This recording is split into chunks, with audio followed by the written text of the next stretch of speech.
Hello guys, welcome to my another blog. अभी मैं लेंटर पहुंची थी और थोड़ी थोड़ी बारिश शुरू हो गई और मैं देख रही थी कि यहाँ पे झाड़ू देने को भी हो गया है। आज मैं और मम्मी जा रहे थे कहीं, हाँ कहीं मेहमान ही जा रहे थे। और रास्ते में दिखी हमें ये बावड़ी और ये छोटा सा घर जहाँ पे किसी ज़माने में रहती थी भेड़ और बकरियाँ। और रास्ते में हमें एक और बावड़ी दिखी जहाँ पे मैं सोच रही थी कि यहाँ पे पानी पियेंगे, लेकिन जब हम नज़दीक पहुंचे तो इसका पानी पीने लायक नहीं था क्योंकि उसमें डाला था ब्लीचिंग पाउडर, और मुझे ब्लीचिंग पाउडर वाला पानी बिल्कुल अच्छा नहीं लगता। और जिनके घर हम जा रहे थे उनके घर के रास्ते में लगे थे ये थे संतरे, जो कि अभी पके नहीं थे, लेकिन पता नहीं कैसे मैंने इन्हें पहचान लिया। और यहाँ पे था वाइट गुड़हल का पौधा जिसकी एक ब्रांच मैंने निकाल दी, वो भी चुपके से, क्योंकि इसे ले जा रही हूँ मैं अपने घर। लेकिन इसे मैंने जैसे तैसे तोड़ ही लिया क्योंकि मेरे पास इसे काटने के लिए भी कुछ नहीं था। और लास्ट में मैंने इस टहनी को फोल्ड करके अपनी पॉकेट में रख लिया। और ये है तिरमिरे की दातुन।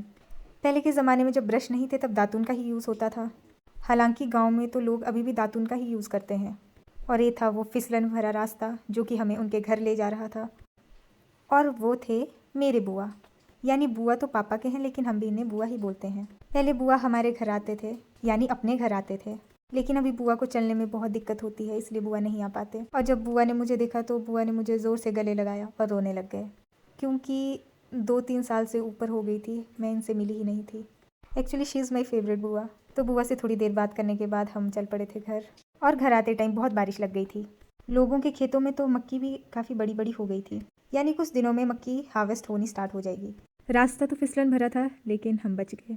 बस इस रास्ते के आगे जंगल स्टार्ट हो गया था। यहाँ पे मैं देख रही थी कि लोगों ने आम और केले के पौधे लगाए हैं। इस रास्ते से तो मैं कम से कम 7-8 साल बाद आई थी।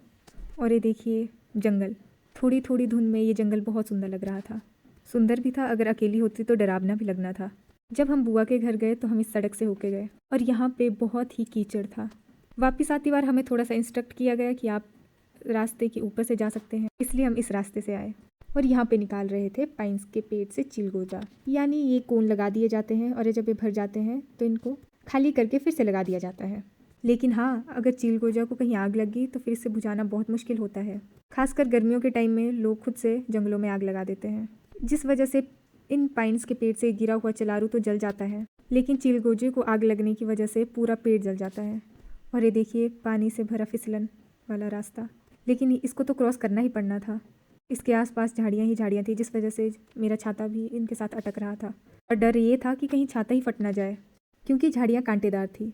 और 1-2 बार तो मेरा छाता इनके साथ अटक भी गया था, इसलिए खुद के साथ साथ छाते को भी संभालना पड़ रहा था। और बस मैं तो यही दुआ कर रही थी कि मैं फटाफट इस रास्ते को क्रॉस कर लूँ, क्योंकि अगर मैं कहीं गिरती तो पता नहीं कितनी हड्डियाँ टूट जाती। फिर भी मैंने जैसे तैसे इस रास्ते को क्रॉस कर ही लिया। और ये मेरे हाथ में था वाइट गुड़हल का फ्लावर। और मम्मी मेरा वेट कर रहे थे, देख रहे थे कि कहीं गिर ही तो नहीं गई।